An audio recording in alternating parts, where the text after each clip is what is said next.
महाराज सर्वश्रेष्ठ माना गया है भागवत जी में। जिसको महाराज में प्रवेश मिल गया उसको मानो पूरी कथा का फल अपने आप मिल गया।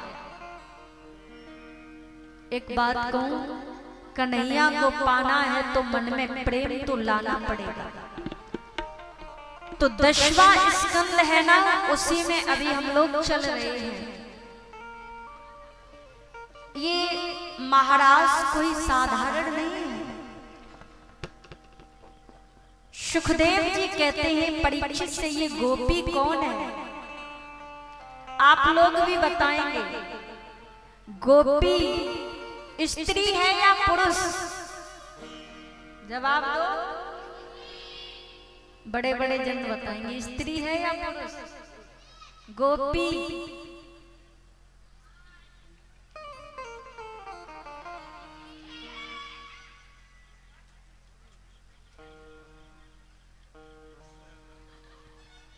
गोपी कोई स्त्री नहीं है। गोपी कौन है? जो प्रत्येक इंद्री से कृष्ण कथा का रसपान करे वही गोपी है। गोपी आप भी हो सकते हैं, गोपी आप भी हो सकते हैं। कोई साड़ी पहनने वाली को गोपी नहीं कहा गया है, कोई नथनी पहनने वाली को गोपी नहीं कहा गया है। अरे गोपी बनकर तो मेरे भोलेनाथ भी गए थे ना महाराज। तो गो माने इंद्रिय, पी माने पीना। जो प्रत्येक इंद्रिय से कृष्ण कथा का रसपान करे वही है गोपी। ये तो साधारण सी बात है। ये गोपी पूर्व जन्म में कौन थी? जिस समय मेरे प्रभु श्री राम दंडक वन में गए थे तो जितने संतों ने मेरे राम जी का दर्शन किया था तो उन संत के मन में आया भाव कि हमको भी राघव के चरणों की सेवा मिल जाती। वो भी गोपी बनकर के ब्रजमंडल में आई। और ये गोपी कौन है? जिस समय मेरे प्रभु कच्छप बनकर के पधारे तो जितनी मत्स्य कन्याएं थी उन्होंने प्रभु का दर्शन किया, वो भी गोपी बनकर के आई। और हमारे कितने वेद हैं? हम लोग के कितने वेद हैं? जवाब दो।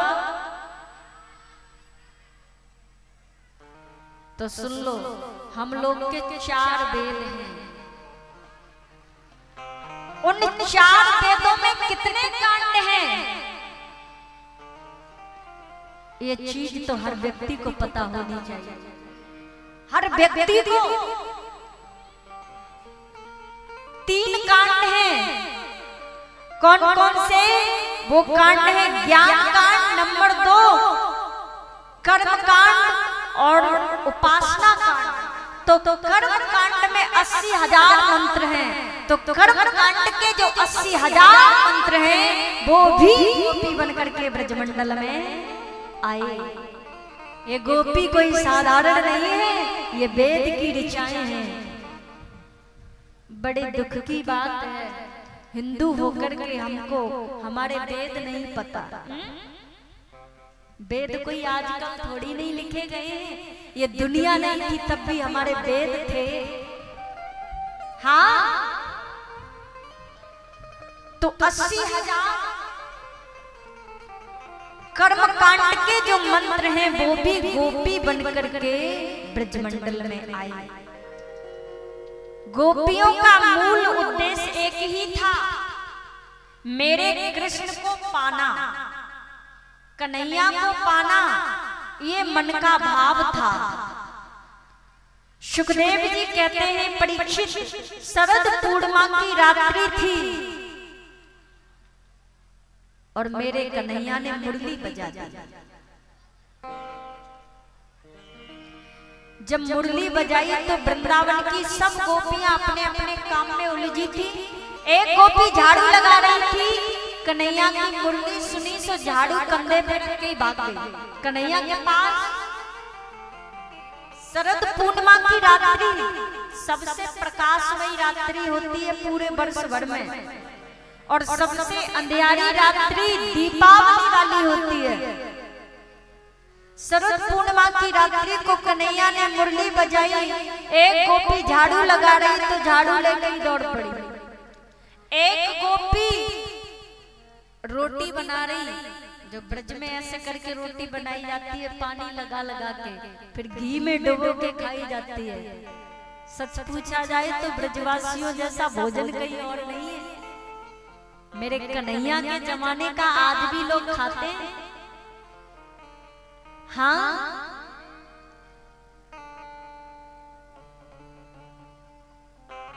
आज सब गोपियां चली हैं। एक गोपी झाड़ू लगा रही तो झाड़ू लेके दौड़ पड़ी, रोटी बना रही तो हाथ वाली रोटी दौड़ पड़ी हाथ पर लेकर।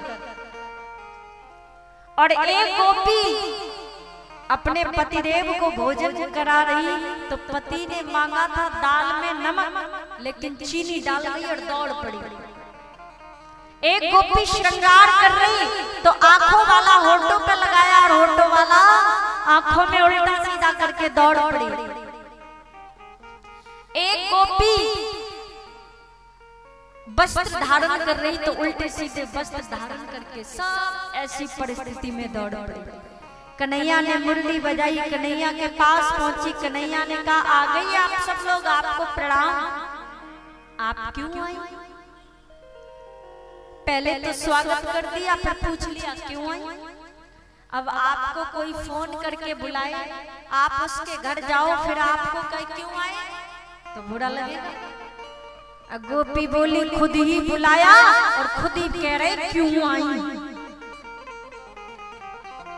आपने ही तो बुलाया, कोई बात नहीं। अच्छा, इसलिए आई है, आपने कभी रात्रि में यमुना जी नहीं देखी, अब तो देख ली, चली जाओ। अच्छा, आपने कभी रात्रि में खिलने वाले फूल नहीं देखे, अब तो देख लिए होंगे, अब चली जाओ। अब गोपियां टेढ़ी नजर से देख रही हैं, खुद बुलाया और खुद कह रहे क्यों आई। कोई बात नहीं, आई तो बड़ी प्रसन्नता की बात है। सबको ठाकुर जी ने अपने सानिध्य में ले लिया। अब गोपियों ने मन में सोचा कि कन्हैया हमको बड़ा स्नेह करते हैं, मानो कि उनको अहंकार हो गया, और जहां अहंकार होता है वहां मेरा कृष्ण नहीं रहता। सब को छोड़कर कन्हैया चले जाते हैं राधा रानी को लेकर के। थोड़ी पतिव्रत धर्म के विषय में भगवान ने चर्चा बताई, लेकिन गोपियां कहती हैं हम संसार के पतियों को नहीं जानती, जब तुम स्वयं मिल गए अब संसार से स्नेह नहीं। ठाकुर जी जब छोड़ के चले गए तो रोने लगे, आपने हमारे चित्त को चुरा लिया और आप कहाँ चले गए। अरे कन्हैया, आपके आने से ये ब्रजमंडल धन्य हो गया और आप यहाँ से अंतर ध्यान हो गए। गए तो गए का मुरलीधर, ये हम आपसे पूछना चाहते हैं। ऐसे पूछ रही हैं, रो रही हैं। पीपल के वृक्ष से कहते हैं अगर कन्हैया को देखा हो तो बता दो ना। पीपल के वृक्ष ने कुछ नहीं कहा। उसके बाद बरगद के पास पहुंची, अगर आपने कृष्ण को देखा हो तो बता दो ना। वहां भी कोई उत्तर नहीं मिला। उसके बाद तुलसी मैया के वन में पहुंची और तुलसी मैया से कहती है अगर आपने कृष्ण को देखा हो तो हमको बता दो ना। जब कहीं उत्तर नहीं मिला तो रोती रोती पृथ्वी मैया को प्रणाम करती हैं, अगर आपने कृष्ण को देखा हो तो हमको बता दो ना। चल कर के गए होंगे, उड़ के तो नहीं गए होंगे, तुमको जरूर पता होगा। मुरली बजा के मोहना क्यों कर लिया किनारा, अपनों से हाय कैसा व्यवहार है तुम्हारा। हर जगह ढूंढा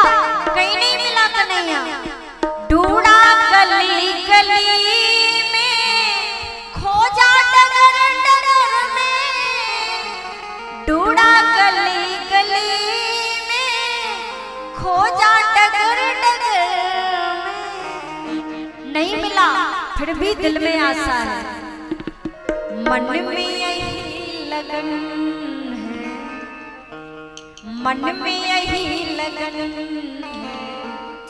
दर्शन मिले दोबारा, मुरली बजा के मोहना क्यों कर लिया किनारा। नहीं मिले, मधुबन से पूछा तुम बताओ कन्हैया कहाँ है, यमुना जी से पूछा तुम बताओ कन्हैया कहाँ है, किसी को नहीं पता, दुनिया से पूछ रही है। दुनिया कहे दीवाना दीवाना, पागल कहे जमाना, दुनिया कहे दीवाना, पागल कहे जमाना, तुमको भूल जाना हमको नहीं गवारा, तुमको भूल जाना हमको नहीं गवारा। किसी को नहीं पता कन्हैया कहाँ है, राधा रानी को भी छोड़ के चले गए। भक्तों तुम ही बताओ कान्हा कहाँ गए, भक्तों तुम ही बताओ बताओ कान्हा कहाँ गए। भक्तों ने कहा किसको पता है मेरा कन्हैया कहाँ है, दुनिया को नहीं, सिर्फ भक्तों को। अपना ही दिल टटोलो, हर दिल में वो बसा है, अपना ही दिल टटोलो, हर दिल में वो बसा है, मुरली बजा के मोहना क्यों कर लिया किनारा, अपनों से हाय कैसा।